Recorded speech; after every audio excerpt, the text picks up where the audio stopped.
The Adventure King's 12 volt control box makes getting a professional 12 volt system in your vehicle easy and affordable for anyone. Plus, installation is super simple. In this video, I'm showing you how to use your 12 volt control box as a basic power hub, but there are plenty of ways to upgrade. You could add more circuits or accessories to these pre-wired switches, or you could add a DC to DC charger to make this the ultimate 12 volt setup. The first thing you need to do is locate where you're going to mount your 12 volt control box. Now you could put this directly on the inside of your canopy, or you could make up a basic headboard like I've done that'll sit up against the cab. Make sure you position it so it's got enough room for any cables or wiring. Once you're happy with where it's sitting, you'll need to open up the top of your control box with a 3mm Allen key. While it's open, have a good look over the wiring and ensure nothing is loose. There's no pre-drilled holes, which is great because it means you can decide where to mount your control box. That means though you'll need to measure and mark exactly where you want to drill. Drill a pilot hole first and then open the hole up with a larger drill bit that matches the bolts you've bought.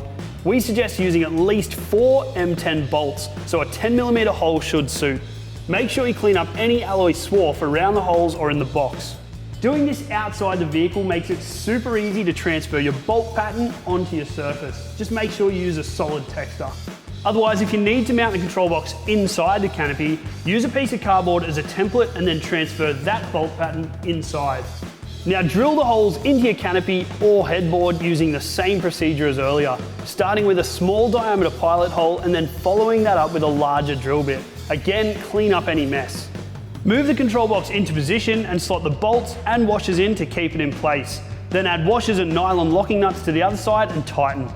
I've just loosely reinstalled the lid onto the 12 volt control box because I'm going to install the headboard into the canopy. The next step will be running the wiring. Now, if you've already installed your control box into the canopy, you can skip this step. With the control box in place, you can work on the wiring. You'll need to run a heavy duty positive and negative cable from your battery. I'm using 6 gauge wire, but check the manual for the gauge you need. Also ensure you've got a correctly rated 40 amp fuse or circuit breaker on the positive cable close to the battery. Leave the fuse out or the circuit breaker disconnected until you've finished wiring everything else so it's not live while you're working.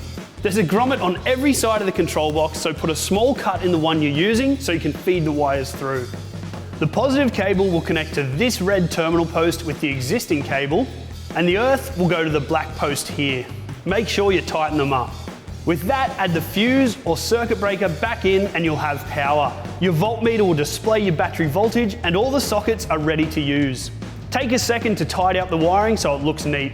You've now got a professional 12 volt power hub in your vehicle ready for your next trip. For more information on how to wire up a DC charger, solar regulator or dual battery system, or how to use these pre-wired switches, check out our other helpful videos.